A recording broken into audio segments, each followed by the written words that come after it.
რუსთაველის გამზირის რეაბილიტაცია დათქმულ ვადაში სავარაუდოდ ვერ დასრულდება. კომპანიის მმართველი პარტნიორი ამბობს, რომ აზდღიანი ვადა დიდი ალბათობით საკმარისი არ იქნება, რადგან პროექტი ცვლილებებს საჭიროებს.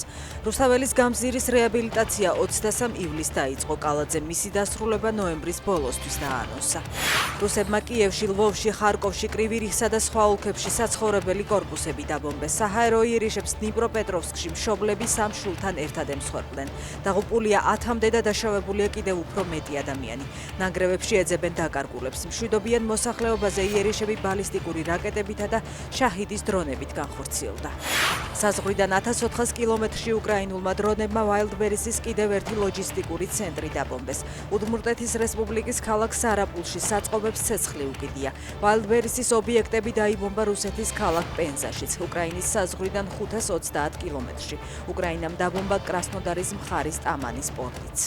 რუსეთის პატრიარქმა ომის სარგებლიანობაზე წიგნი დაწერა. კირილ გუნდიაევი, რომელმაც კრემლის აგრესია ომის დასაწყისშივე აკურთხა, რუსებს მოუწოდებს გახდნენ უფლის მეომრები და წინ აღუდგნენ ბოროტებას.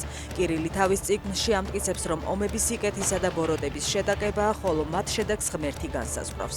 მისივე თქმით, რუსმა ხალხმა უნდა შეასრულოს ისტორიული მისია და არა არიდოს თავი გამარჯვებულის როლს.